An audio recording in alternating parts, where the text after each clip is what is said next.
السلام عليكم ورحمة الله وبركاته. ازيكم يا حبايبي؟ عاملين ايه؟ يا رب تكونوا بخير.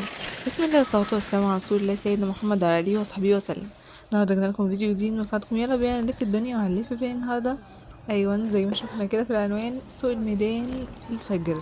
بصراحة مش عارفة اقول ايه، يعني الله يسامح صاحب الفكرة. طبيعي ان الناس بعد الفجر يقعدوا يقروا قرآن، يسبحوا، يقولوا اي اذكار لحد ما يطلع الشروق.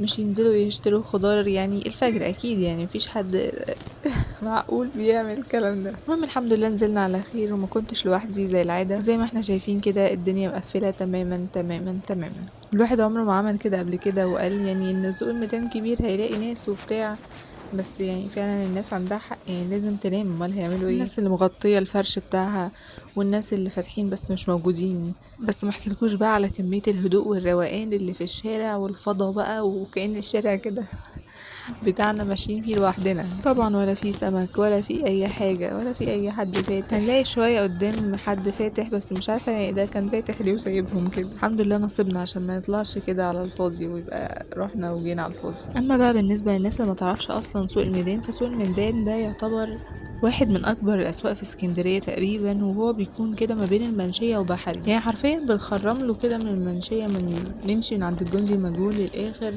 وبنبدأ بقى نخرم من هناك او من عند بحري. ممكن في شوارع كتيرة، شارع القويري جنب عزة بالظبط. الدنيا كانت هوس تسكت على الاخر. عارفة ان انا مقصرة معاكم شوية الفترة دي، يعني معلش بإذن الله نعوضها. متشكرة جدا جدا على كومنتاتكم وعلى تشجيعكم الدائم المستمر، بجد من الحاجات اللي بتخلي الانسان يكمل وبتديله دفعة للامام، فجزاكم الله خيرا جميعا. شكرا لاي حد بيعمل لايك، وشكرا للناس اللي بتكتب كومنتات حلوة طيبة وبتكتر في الكومنتات بقى، ده برضو بيرفع الفيديو وبيخليه ان شاء الله يعني يروح لعدد اكبر من الناس. ويا ريت كل اللي بيتابعنا يكتب لنا بيتابعنا منين وهو اصلا منين. بجد عاوزه اقول لكم ان الواحد فكر الف مره قبل ما ينزل الفيديو ده، مش عارفه ان الدنيا تكون فاضيه كده على الاخر. بس عموما يعني ادينا بنتمشى وبمشيكم معايا وبفرجكم الدنيا بيكون فيها ايه، وقد ايه ان اكتر الشوارع يعني بتكون مليانه ناس، بتكون قد ايه فاضيه وقت الفجر، وقت البركه والجمال. وفعلا يا جماعه البركه في البكور. اي حد محتاج يخلص حاجه او ينجز حاجه، هو وقت الفجر ده. حد محتاج يحفظ قرآن عليه برضو بوقت الفجر.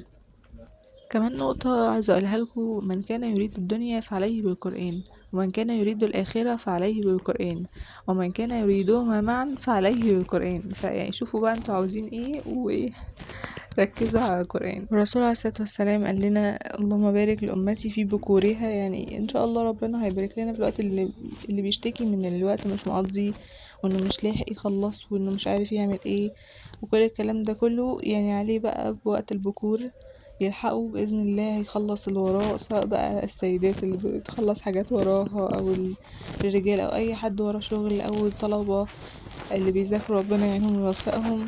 يا ريت ما ننساش اللايك والشير واشتراك في القناة وتفعلوا زر الجرس على الكل عشان يوصلكوا كل جديد، واكتبوا تحت في الكومنت حبيتوا الفيديو ولا لا، وايه اكتر فيديوهات بتحبوها وحابين فيديوهات عن ايه تاني. واخيرا وصلنا لعمو اللي اخيرا لقيناه فاتح. طبعا احنا عارفين ان البطاطس الكيلو ب20 جنيه، وان الفلفل الربع ب5 جنيه، والبتنجان العروس 12، والبتنجان الكوبي ب8. اما الليمون بقى فهو ب40، يعني الربع ب10.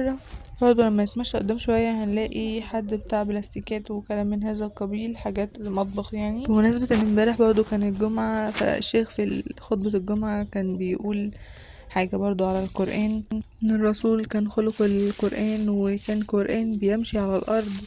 واحنا طبعا المفروض ان احنا نقتدي بالرسول ونحاول ان احنا نقلده ونعمل اي حاجة كان بيعملها او بيقولها، يعني اي قول او اي فعل، وطبعا على قد مقدرتنا. يعني الواحد بقى بينقي في هدوء ما بعده هدوء مع زقزقة العصافير اللي في الجو دي، يعني ما شاء الله قوة الا بالله. احنا بنكمل كده جولتنا، برضو هقولكوا على واحد من الناس يعني فعلا يعرفكم ان الدنيا لسه بخير. كان في رجل، والرجل ده يعني كان فرح ابنه خلاص النهاردة، والابن ده اصلا ما جاش غير بعد 20 سنة من انتظاره. يعني تخيلوا ان الابن الوحيد اللي بعد 20 سنة انتظار كان فرحه النهاردة. وبعدين طبعا الراجل عزم كل الناس وكل الجيران وكل الحاجات دي كلها المعروفة، والناس جم بالعربيات وكله مستعد ان هو يخدم بعينيه. المهم ان الجيران القريبين خالص اللي هما لازقين المفروض في البيت دول اتأخروا، وبعدين جه بس منهم الابن الأصغر، يعني الأب مجاش والأخ الأكبر مجاش، وأكل كده من الأكل حاجة بسيطة في الفرح وعلى طول راح ماشي. طبعا الراجل كل ده عمال مراقب الدنيا وايه اللي بيحصل ده يعني ازاي ما يحضروش والكلام ده كله. بس وجم بقى محتاجين عربية، فالعرض الابن الصغير ده اللي هو ماشي طلع برا يعني العربية بتاعتهم وكده، فالراجل قال له لأ يعني انتوا بالذات مش هناخد منكوا اي حاجة، العربيات كتيرة قدامنا بس. وخلص الفرح وكل واحد راح لمكانه وبيته. وبعدين حصلت حركة غريبة في بيت جيران الراجل اللي هما لازقين جنبه دول. تالي سبحان الله اللي منعهم ان هما ما يروحوش الفرح هو تعب الاب او رب الاسرة يعني، وبعدها وفاته، وطبعا وصى اولاده قبلها ونبههم ان هما لو حصل له حاجة في يوم الفرح ده بتاع جارهم ما يعملوش صوت وما يحدثوش ضوضاء يعني او عياط او عويل او الكلام ده كله، علشان اليوم ده يوم منتظر للراجل اللي استنى ابنه 20 سنة. وطبعا عرفوا جارهم ده، فيعني قال والله لو انا ما كنتش عملت كده. وده بقى برضو ياخدنا لنقطة تانية مهمة، وهي نقطة ان بعد الظن اسم، التمس لأخيك 70 عذرا. يعني أي حد شايف إن أي حد غلط في حقه أو تصرف تصرف ما كانش المفروض يتصرفه، سواء الحد ده قريب أو غريب، يلتمس له العذر. ويعني تخيلوا 70 عذر مش عذر واحد، لعل هو عنده أسبابه القوية، يعني احنا ما نعرفش عنه حاجة، ما ناخدش بالظاهر وما نقعدش نرمي افتراءات على الناس عشان ما نصورش لنفسنا حاجات غلط أو مش صحيحة ونكسب احنا أو ناخد اسم على اللي احنا بنعمله ده، يعني نكسب ذنوب. بس كده ده كان الفيديو بتاعنا النهاردة، يا رب تكونوا استفدتوا بيه، يا رب يكون كان حاجة خفيفة ظريفة لطيفة صغيرة كده. طبعا ده شارع اسماعيل صبري أو شارع قهوة فاروق، هنمشي لآخره هنلاقي قهوة فاروق وبعد كده بقى يبقى البحر. بس كده يا رب يكون الفيديو عجبكم، دمتم في رعاية الله وحفظه، والسلام عليكم ورحمة الله وبركاته.